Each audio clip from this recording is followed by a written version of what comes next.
And we open the doors. There we go. Good afternoon, everyone. Good afternoon, Edward, Martina, Andrew, Michael, Richard, Sid, Peter, Tony, Kim, Tom, Richard. Good afternoon, everybody. How are we all? Uh, I'll keep admitting as we're chatting. Um, Thank you, everybody.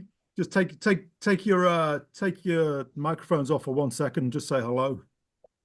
Hey, Pete. Awesome. There we Hello. go. There we go. See, Good. I usually feel like I'm talking to myself when this happens. There we go. All right. I'll keep letting the people in, Mitch, as we get cracking, because we're on a kind of strict 4 o'clock cut off today because it's late in the afternoon and a lot of these people have to get home and do whatever they've got to do in the late afternoon. If you'd all be kind enough to mute yourselves, and I will say thank you so much for turning up to episode 14 or 15 of the Recruitment United webinar series. We have a chap with us today. You probably won't like it if I say this, but I'll say it anyway. Bit of a man, the myth, the legend, Mitch Sullivan. He's a chap who's been on our LinkedIn feeds for many years, and he is also our industry's go-to expert for all things strong ad writing, strong copywriting.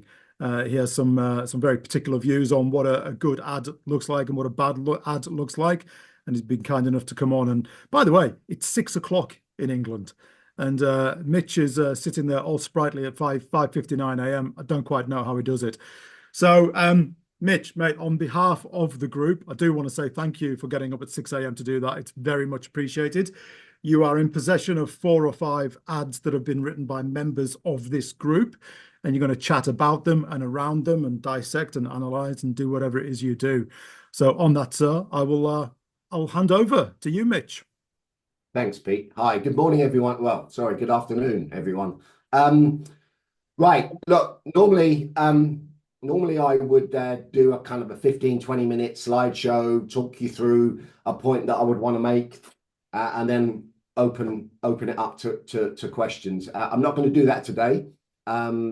Pete has forwarded to me 5 job ads that some of you have given to him, on the understanding that I'm going to then use those ads to actually illustrate some of the more important things that I think all of you can probably take on board and try and apply to your own job marketing. I've anonymized the ads just out of respect to the people who have sent them in, but there's nothing in any of them to be ashamed of. They're all fairly typical of what we all see every day, every week, every month. So if people want to sort of own up to them, ask questions, because they have a deeper understanding of that particular job than anyone else because they wrote it, then by all means do so. Does anyone have any questions for me before I get started? No? That's always a good sign. Right. Go. Let's get started. So I'm going to try and get through 5 job ads if I can. So let's take a look at the first one. So hopefully you can all see that screen. Yeah. It's a job ad for an executive director, geotechnical.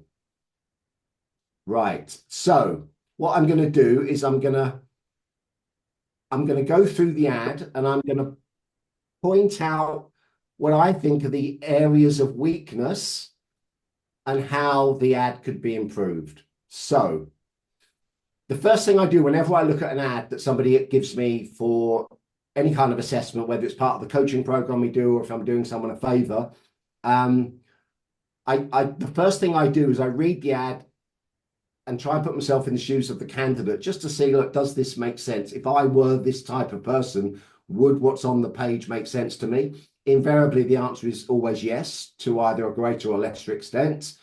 That's no different with any of these ads. Then what I do is I read through them a couple more times and I start highlighting the ad in different colors. And those colors mean different things to me. And I've done exactly the same here, although I'm not going to show you my copy of the ad with my colors on it because it will just distract you. But one of the first things I look for is what I call a candidate benefit. And a candidate benefit is not the standard benefits that people typically get in all jobs, which is the salary, maybe some kind of bonus or commission, and other things like, you know, pension, life insurance, some kind of work from home thing, whatever it might be. Yeah, pool table. None of that stuff. It what I mean by a candidate benefit is a reason why your target candidate might think that this job is better than either the one that they're in or the others that they're applying for. Okay. So for this ad here, this executive director ad, I could only find one thing that I thought could be a benefit. Because everything else is pretty much, it's essentially a job description. I don't know whether it's a pure cut and paste of the job description or whether it's been tinkered with or adapted. It kind of doesn't matter, but it reads like a job description. But let me highlight the part of the ad that I think had the one benefit that I could find, and it's that a newly created position. And the thing with things like this is, if you've got a benefit, if you've got a reason why somebody might find this job more interesting or better than the one that they're in, you can't put it at the bottom of the ad, because a lot of people won't get that far. They just won't read that far, partly because it's a job description. And if they're in a job that they don't need to leave, where's their motivation to read it? The only people that are going to read something like this are people that are either out of work and need a job, or people that are in jobs that they really, really dislike, and so are also actively looking for another job because they've had enough. Typically, depending on the job sector or the discipline, that's rarely more than around 25% of your total target candidate audience. So a newly created position. That is what Jackie and I would call a feature. It's a feature of the job. The job has been newly created. There has never been a job like this before in this company. So what's the benefit? The benefit is that this person won't have to inherit any legacy systems and will be able to do things their own way. So to bring to bear their own experiences of being a geotechnical commercial director, executive director, and that's what needs to be right at the top of the ad here. It needs to say, this is a newly created position, which means that you will not be inheriting any legacy systems and will be able to do things in your own way. That sentence on its own is probably enough to get someone to want to keep reading and to want to read the whole ad, because there is an explicit benefit to them. Now, some people may read that and think, well, I already have that autonomy and that freedom to do what I want, in which case you may lose them. But my point remains that it will speak to some of the target people that this ad is trying to reach. So that's that. Let's just pick apart the rest of the ad very quickly. So the opening paragraph is all about the company. And that the reason I'm mentioning this is most job ads that I see where I can see some sign that the recruiter is trying to sell the job or make the job look attractive, by far and away the most common way of trying to do that is by bigging up the company, by saying how fantastic they are and they're doing this and they're growing that and blah, blah, blah. And that's fine. The company is going to be an important consideration for a candidate, but not this early in the process. This early in the process, most potential candidates are interested more in their own career than they are in the mission statement or the values of the company. Those will become more important as they get into the process. But right now, what they're really looking for is, how might this make my life better? How might this be an improvement? Now, you're not going to know how to improve everybody's lives. All you can do is find out from the client what aspects of the job might be looked upon favorably or might be seen as a benefit. And whatever they are, they need to be at the top of your ad in the first 50 to 100 words. So opening paragraph's all about the company. And then we've got a list of responsibilities, many of which aren't responsibilities, actually, because the first two are asking for experience. So that should be in the qualification section. Experience in operation consultancy would be best suited. Is it needed or is it not needed? Yeah, if it's if it's needed, it should be there. If it's a nice to have, I would argue that it shouldn't be there at all. And then it's got 20 years experience, will be a director level role, requires substantial experience. 20 years, 20 plus years, really? I mean, couldn't someone with 18 years experience do this job? Probably. 15 years, probably. A lot of it comes down to talent, who they are, what they've learned, and where they've learned it. So I'm generally a bit nervous about putting numbers on experience. But either way, they're not responsibilities. Then we've got the go-to technical person within the organization. Again, that actually could be turned into a benefit, but it's not a responsibility to be the go-to geotechnical person. If it means that this person will have the most geotechnical knowledge in the business, that could easily be turned into a benefit and would then need to be promoted into the top half of the ad. And then we've got these other things here. Knowledge of main technical knowledge. We'll need to challenge consultants. If they're not, we'll need to change consultants. Does that need to be there? Wouldn't somebody who's got this kind of experience already have done that as part of their job, as a standard part of their job? Possibly. We'll be able to optimize cost control. And as aforementioned, be the subject matter expert.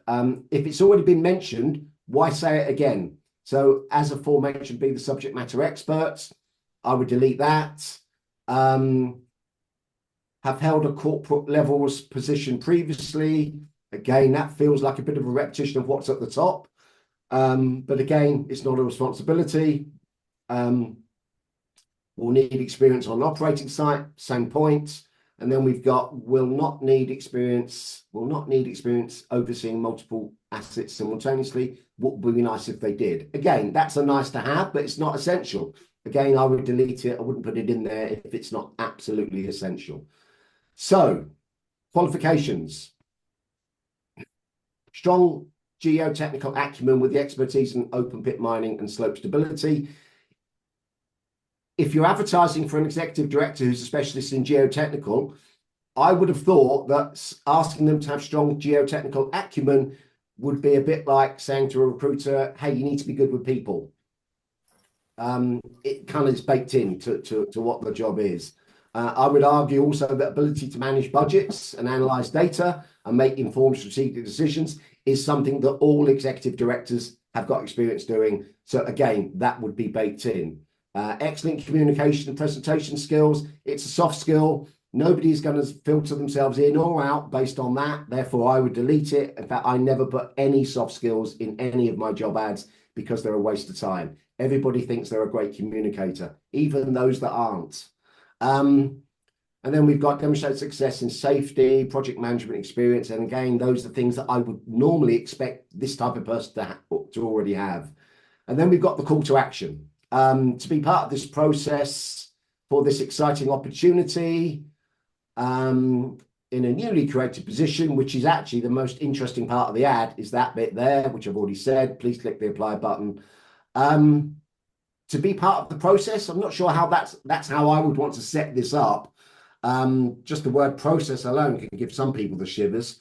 Calling it an exciting opportunity, but there's nothing in the ad that actually reveals why this job might be exciting, really.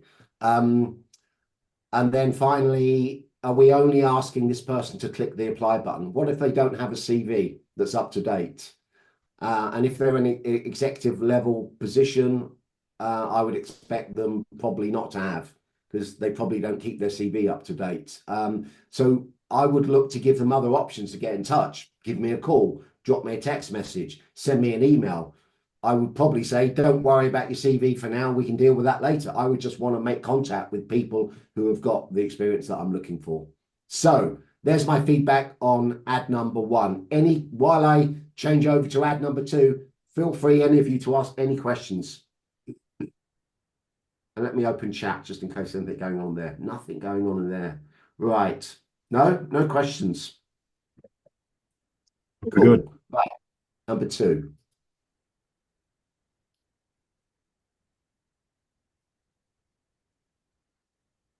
Nearly there, guys. Nearly there. Just yes.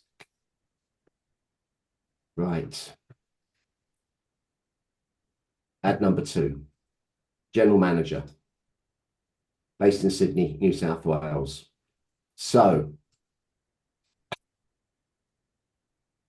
about the job we've got as the first subheading. By the way, if your ads are long, which this one is, it's 522 words. Good idea to have subheadings because it breaks the text up and it allows the reader to choose what order of your ad they'll read it in. Although nearly everybody that looks at any piece of content will automatically read the opening couple of sentences because we're all hardwired to do that. That's what we do. That's how we subconsciously decide if we're going to actually read the whole thing line by line. If people decide, well, I'm not going to read this, sounds like everything else I've ever seen, they'll maybe jump around the subheadings. But the first one is about the job, but then what follows is all about the company. So it's not about the job at all, it's about the company. So that needs to change.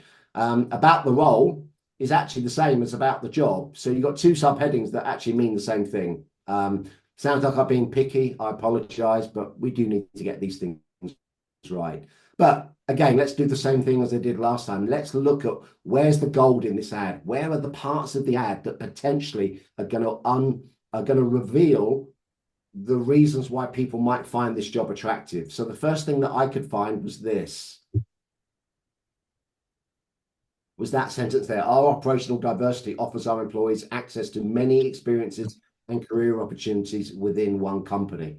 That's a big statement. Okay, and saying it is better than not saying it, but to make the ad really come alive, that needs to be the opening line, possibly, not the from humble beginnings, Evolution Mining is now a leading gold producer, operating 6 mines, blah, blah, blah. For the same reason I mentioned earlier, people are not primarily interested in the company at this early stage. They're interested in themselves, not the company. So, our operational diversity offers our employees access to many experiences and career opportunities.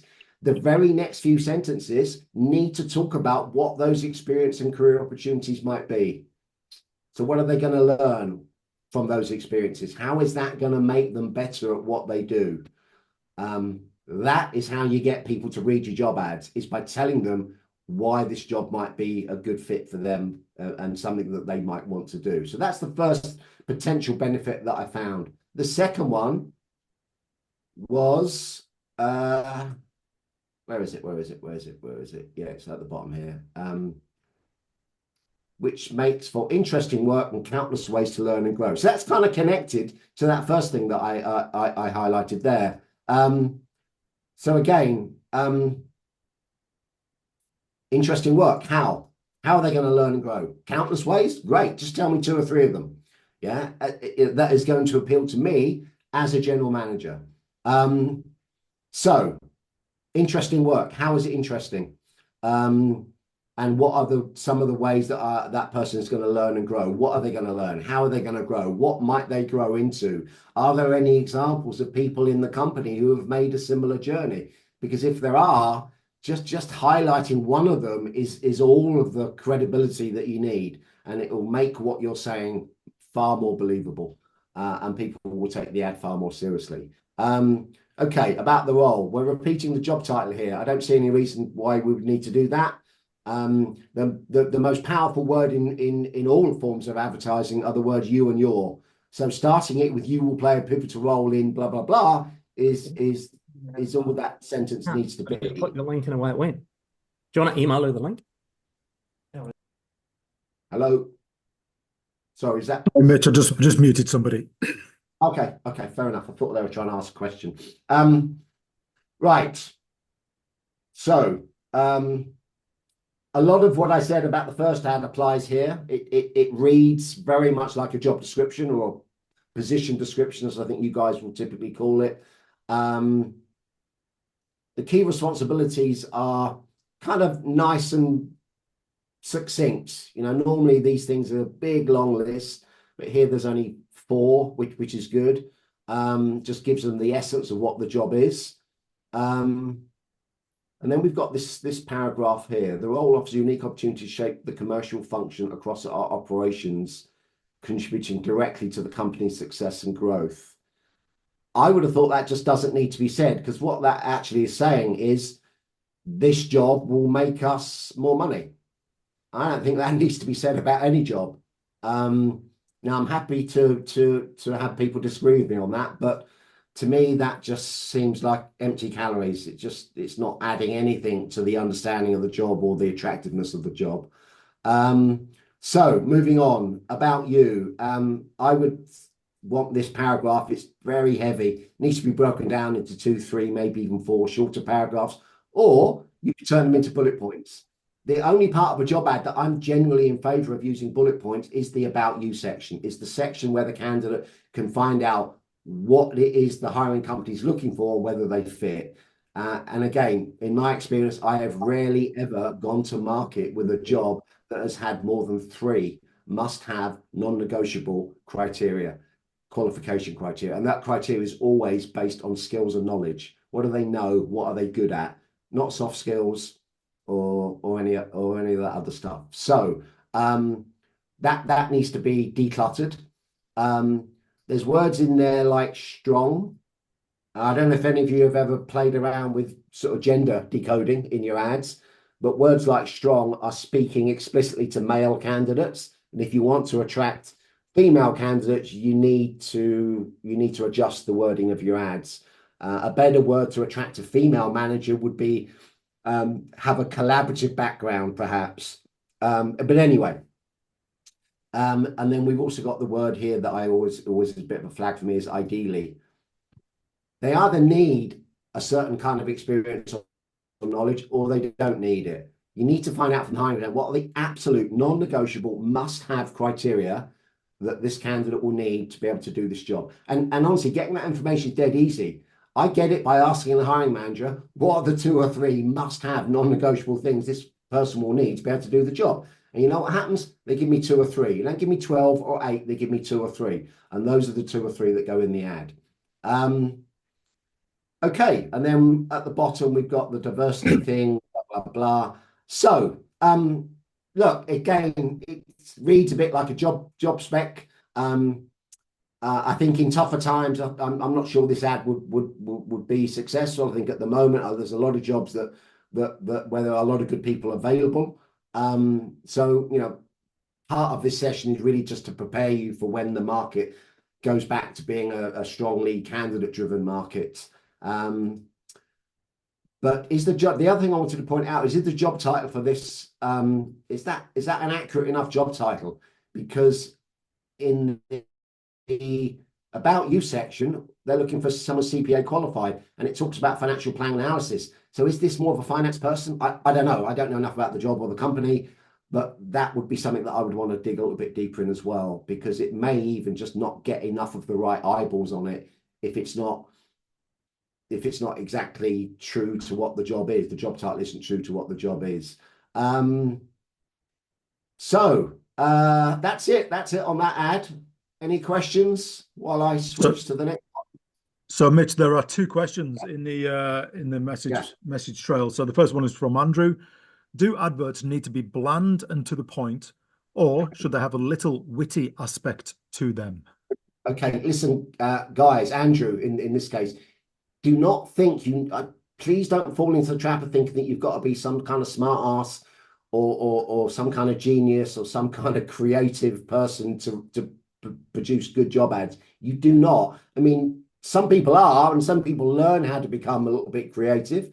It's not absolutely necessary. So the answer is no. It's still the question. Job adverts do not need to be bland. They need to be interesting to read. You adding humor or wit is kind of dangerous because humor is a tricky one to translate. Not everyone's always going to get it, even though you might. And I've made this mistake myself several times, so I speak from bitter experience. Adverts will not be bland if the opening 100 words only talk about what's in it for the candidate, because that's what they're most interested in themselves. Doesn't mean they're selfish. It just means that when they're faced with any kind of buying decision, they're going to think about how that might affect them. It doesn't, you know, it's the same whether they're buying a new job or a new fridge. Yeah, their primary instinct is, right, how is this going to be better for me? And you need to start answering. You're not going to answer the question fully in the ad, But the purpose of the ad is simply to get people to want to find out more, just to get them in an email, get them on a phone call or a face-to-face meeting, whatever it might be, so that you can do full justice to the job. The purpose of the ad, it's a lead generator. It's to get potential candidates to get in touch with you so that you can then convert them. So the easiest way to do that is to tell people what they most want to know, which is how might this improve my life. Once you've done that, the second half of the ad only needs to really tell them what they'll be doing, what they'll need to have, and what they need to do next. So it's basic information that, because if somebody's read halfway down the ad, they're interested and you've caught their attention. So what they're now looking for is information that is going to give them the red or the green flag as to whether they should apply or not. Okay, so right, we've got even more questions. Heath, would be good to understand. Yeah, so the question from Heath, it would be good to understand how you write to clearly identify soft skills, cultural fit elements when it is a key element in the selection process. For example, if the client wants a bottom-up style leader rather than a top-down manager. Okay. Honestly, my approach would be to not even attempt to tackle that issue in the job ad. That's what happens in the rest of the recruitment process. So in the screening process and in the interview process, that's how you can't assess that in an ad. So if you're saying, no, we're looking for someone who's a bottom-up style leader rather than a top-down manager, I mean, some people might not even know what that means. I mean, I think I know what it means, but even I'm not exactly sure. So look, no, I would say no. I wouldn't write about it. I just wouldn't. Unless you can turn that management style that they want into a benefit. We're the kind of company that values blah, blah, blah, blah, blah, which means that you'll be the kind of person that enjoys blah, blah, blah. So you can use writing techniques to kind of turn things into a benefit that might not be obvious benefits. But I would not use that as part of the selection, as part of the candidate qualification criteria. You'll need to be a bottom-up style leader. I just wouldn't do it. I would find that out later in the process. All I would look for is people who've got the hard skills and knowledge to be able to do this job. Okay, hopefully that answers that question. So there's a question from Martina, Mitch. I think it's more of a job qualification question than an advert writing question. What's the best way to elicit from a hiring manager actual selling points, i.e. lots will say it's an exciting role or replace with any adjective and they think that's all they need to say. But when pushed, they struggle to articulate why specifically. Any pointers on directed wording to use on a briefing to elicit this info? Absolutely. And this is in my Taking the Job Brief course, by the way. Sorry for the shameless plug, but it is a really good training course. It only takes an hour and I spent a year making it. But to answer that question, yes, the best way to elicit from the hiring manager the selling points of a job ad, this is my approach, and I've been using this now for 15 years and it works beautifully 99% of the time. The first question I ask the hiring manager is the kind of person we're looking for currently likely to be employed or unemployed? And some of you are thinking, well, that's a bit of a stupid question. Well, it kind of is, because it's a trick question. Because I know that 19 times out of 20, the hiring manager is going to answer employed.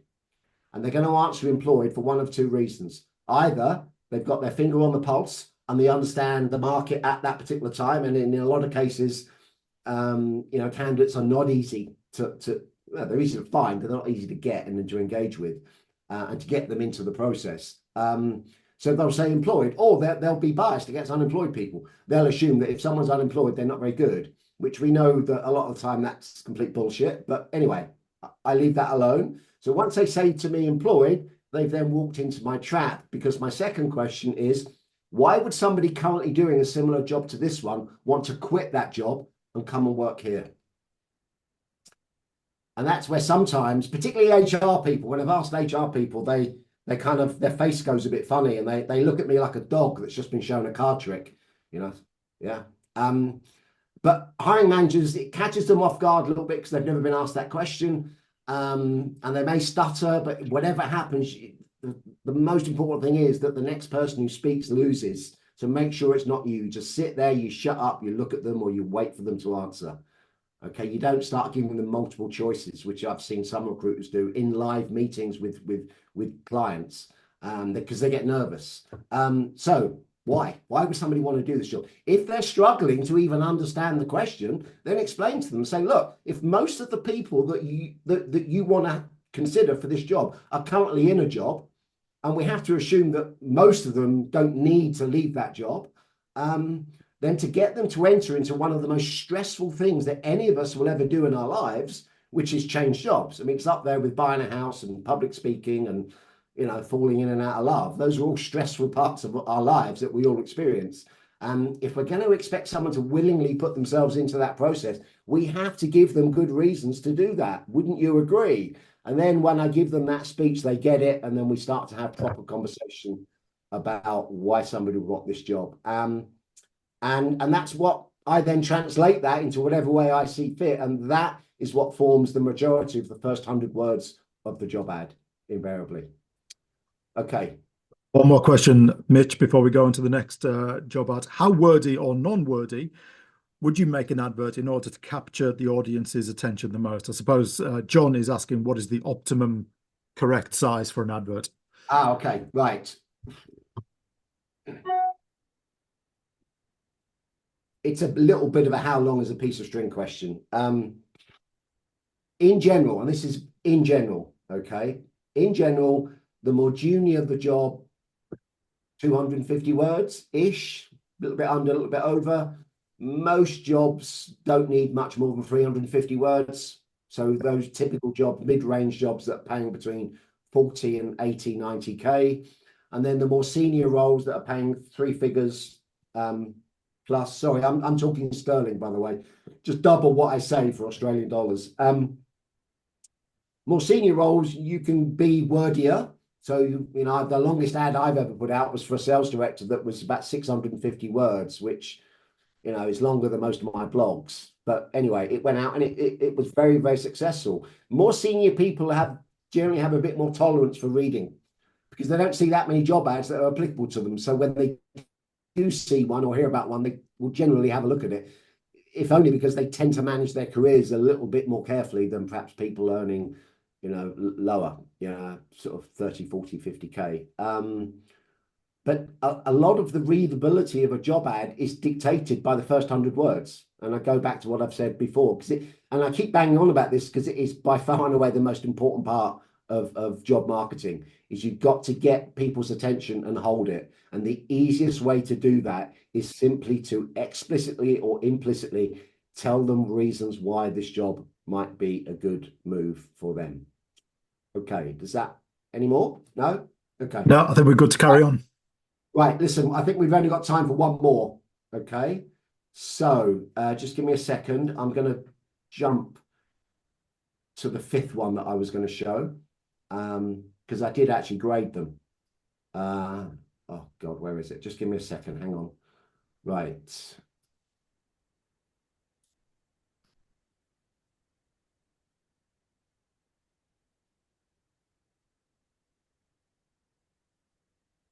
Right.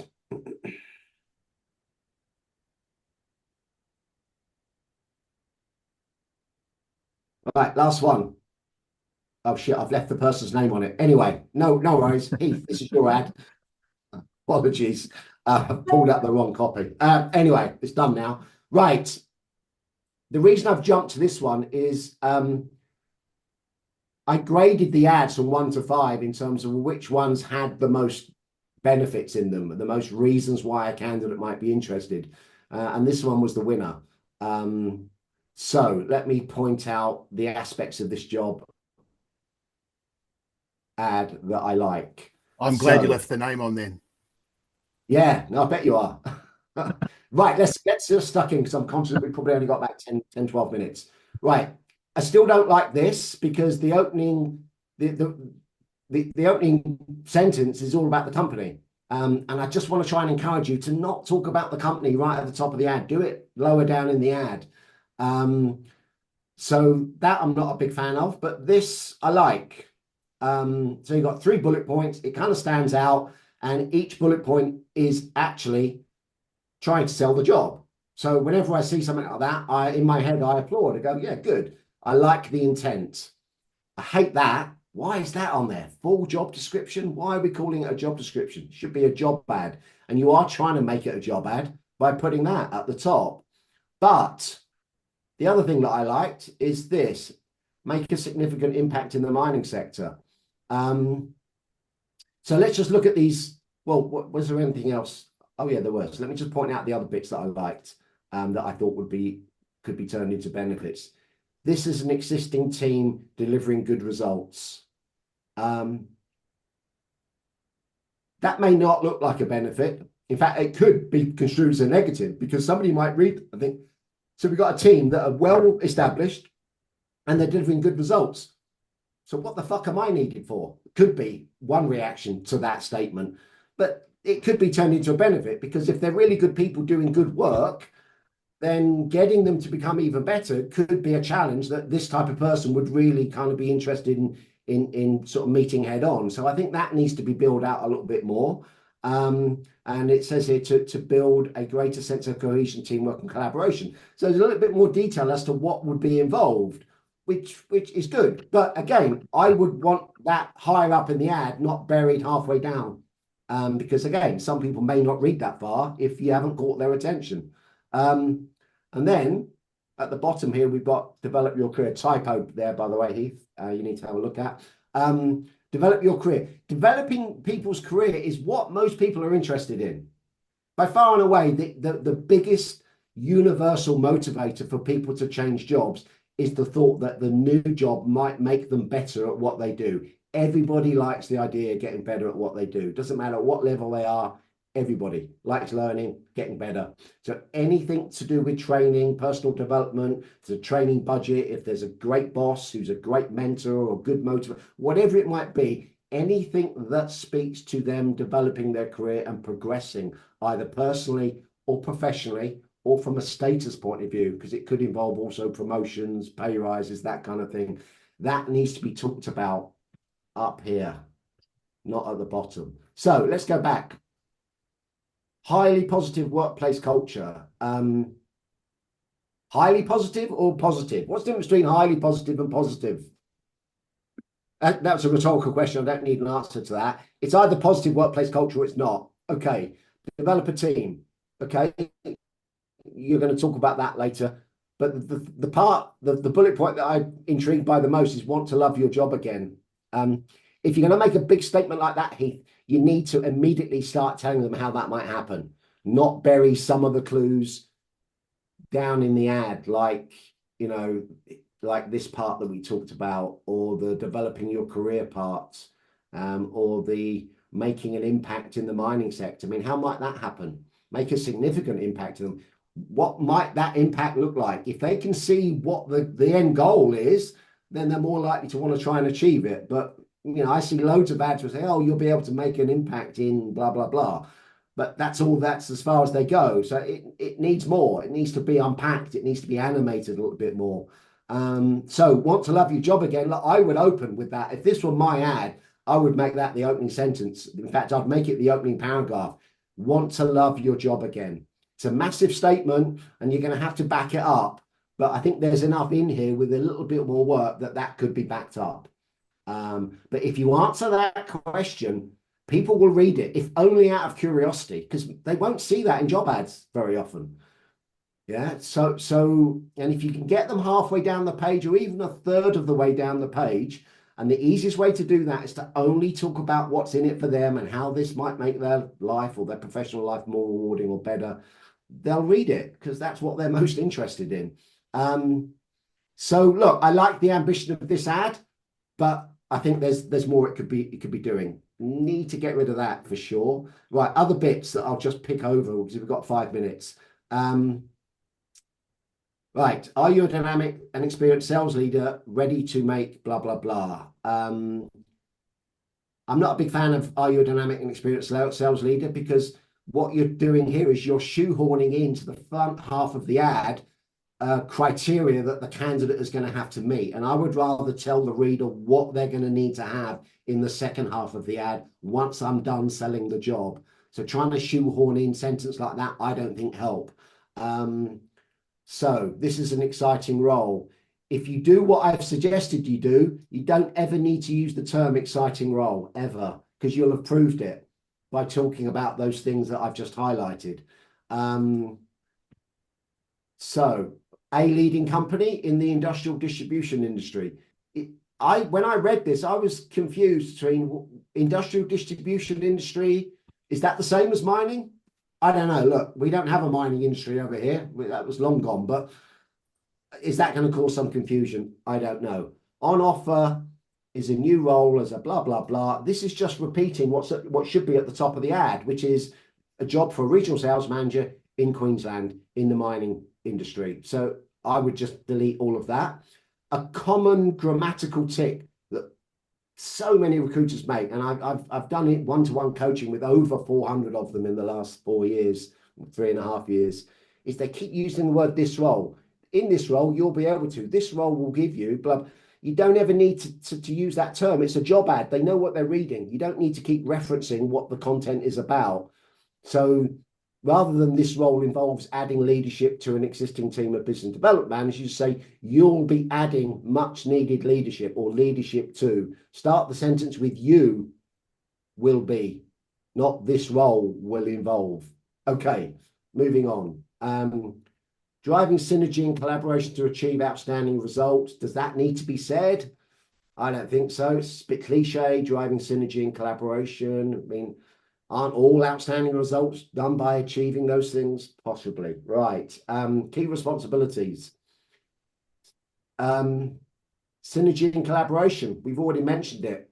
So either mention it up here or mention it here, but don't mention it twice. Sales leadership. Implement and achieve sales strategies and quotas. You don't need that bit. In alignment with senior leadership directors. That should be self-evident and obvious. Right, moving on. Where are we? And the last one. Ensure adherence to company policies and standards. That applies to every single job there is. Everybody has to apply by company policy and standards. Yeah, a lot of time it's the law. So, that looks to me like someone's you've just cut and pasted it off the JD. If you're going to cut and paste stuff from a JD, guys, just try and translate it into everyday normal language, not kind of this stilted kind of corporate tone of voice. It'll get in the way of your own writing, and it'll create this juxtaposition in the same ad where you've got two different tones of voice. That's an example of that. Okay.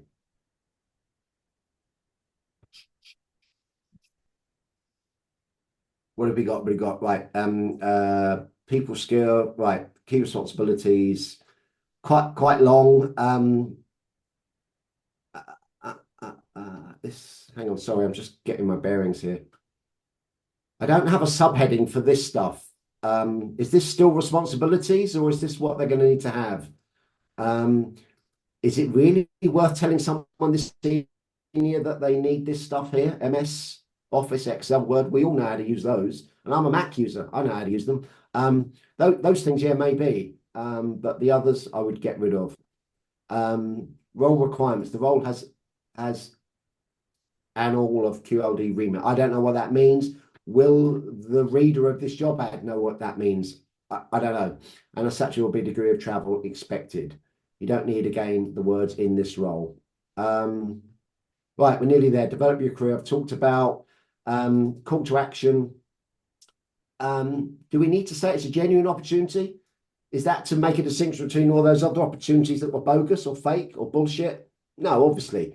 It's an opportunity to join a business. That's assuming you even need to say that, because you don't. It's a job ad. They know it's an opportunity to join a business, so you don't need to say it.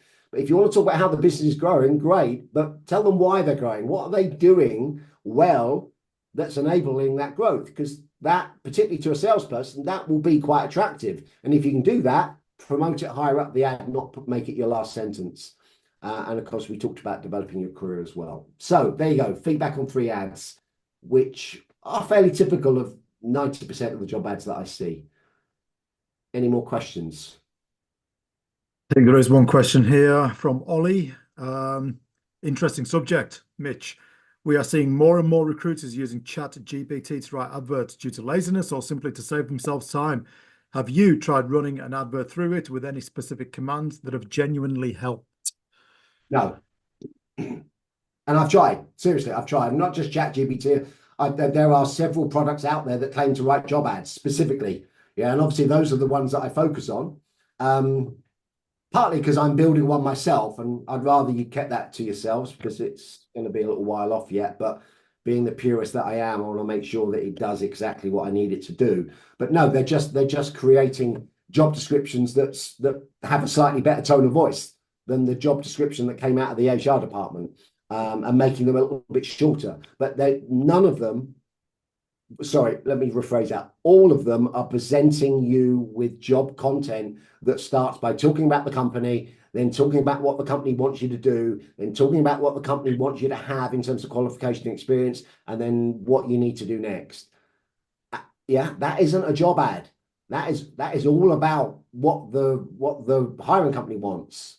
That's the equivalent of going on a date and just banging on for an hour about how great you are to the other person. It will never, ever work. Well, it might work because sometimes the other person will be desperate and they'll put up with it. Look, that doesn't mean all your candidates are going to be desperate when you run job ads. And I know that some of the feedback on, I think one of the ads that I haven't looked at here today was that it was successful. And sometimes bad job ads will be successful. But if you take on board what I'm saying today, rather than having a 1 in 3 fill rate from your job ads, you'll get closer to 2 out of 3, maybe 2.5 out of 3. I mean, my fill rate from job ads over the last 28 years is 90%.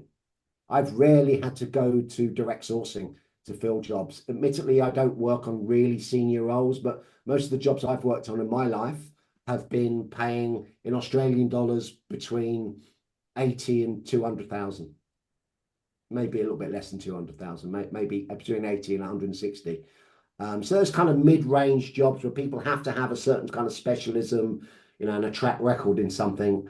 And enough of those people that the likelihood is that some of them that don't need another job will either find the job ad because they've had a bad day, or they'll occasionally look just to see what the market's doing, or they'll accidentally bump into it on social media, or they'll get it in an email from me or somebody that forwards it to them.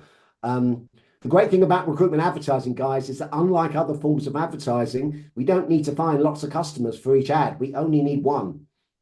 Yeah, so small margins make a big difference. And sometimes one sentence is the difference between the right person reading the ad, let alone applying to it, but then also applying to it. So, I appreciate in the market right now, it may be easier to attract candidates than it might have been in the past sort of 5 or 10 years, but that isn't always going to be the case, as you well know. If you've been in recruitment long enough, we've seen cycles like this. Pete, you look just about old enough to have seen a few recessions, yeah? Many, I've seen many, and I'm still here enjoying it. And still look young as well. Yeah.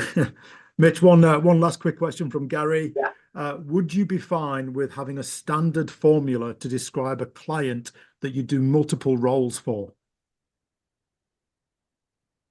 I'm not sure I understand that question. Can whoever asked it elaborate, please? Gary, can you? Yeah, certainly. If you have a client that you do, a whole lot of different roles for, each time you describe them, you go, well, this insert client description here when you're talking about the client, even though it might be across different disciplines and different types of roles. Sure. Yeah. Okay. No, I understand the question now. Good question. Right, Gary. Would you be running these ads revealing who the client is, like naming them in the ad or not? Yes or no? It could be either way, to be honest, depending if we've got them retained or not. Right. Okay. If you're retained and you're running the ad with full disclosure, so it's revealing who the hiring company is, I would worry very little about the ad talking about the company. Maybe a couple of sentences just to give some context, and that would definitely be near the end of the ad, nowhere near the top. Okay, because what people are interested in is, what's in it for me? Is it a job that I can do? Have I got what they're looking for? Is responding to this something I can do? So is it easy-ish to do? Are there not too many barriers? And then, the company, who are they? What are they? Once they're interested in the job, they become interested in the company. If you're naming the company in the ad, and I think I read a stat on this somewhere, and it was somewhere in the 70%. It might have even been a little bit higher, but it was high. People that read an ad and are interested will find the company. Either they'll go to their LinkedIn company page or they'll go to their website. I mean, I do that whenever I look at someone I'm going to have a meeting with or candidates. I look at companies' websites that they've worked for just to get a sense of, right, is this company kind of doing something that's compatible to what this job is? Now, if you're not mentioning the company, Gary, then you may want to write a few more sentences, and I appreciate you've got to be fairly vague because you don't want to reveal who they are. But in terms of, does it need to be standard? Yeah, probably. How you present the company will perhaps change depending on the job. So how a finance person views a company might be different to how a salesperson views a company. Yeah, so you may just want to tweak it depending on who the audience is or how an engineer might view it. But broadly, they just want to know, is it a stable company? Have they been around a while? Or are they doing something interesting? You know, it's normally 2 or 3 sentences. That's all. So yeah. Cool. Any more? Mitch, thank you. No, I think that's us, sir. I think that's us. Nicely timed at 3:51, which means you can probably go back to bed, Mitch, if you so desire. Mitch, thank you so much on behalf of Recruitment United and the 30 people that turned up today and the 350 or the 300 that we'll get access to on YouTube. Thank you so much. Just in closing, quick story. When I spoke to Mitch a few weeks ago to ask him if he'd be kind enough to do this, I told him, I said, Mitch, I've just wrote what is possibly the best advert that the recruitment world has ever seen. It's a thing of beauty. It's a masterclass. It's poetic. It's inspirational. And Mitch said, let me have a look at it. I'd like to see it, because I told him how great it was. And he sent back his feedback with 3 words. He went, "It's too long." Absolutely broke my heart. Absolutely broke my heart. 800 words. It was look. It was quite good as job ads go, but it was very, very long. Right, listen, guys, one last thing before I let you go. For the whole month of August, I've been running a half price offer on my standard copywriting course. So it's 50% off. It runs out on Sunday. So if you want to take advantage of that, now's as good a time as any, because I will not be doing this again. In fact, once the market picks up, I will be raising the price. So half price. If you're interested, drop me a message on LinkedIn or send me an email, and I'll give you a coupon code that will give you that 50% off. Okay. Wonderful. Thank you, everybody. Mitch, thank you so much. Really appreciate it. Thank you for your time. Welcome. Thank you. Bye. Take care. Bye-bye.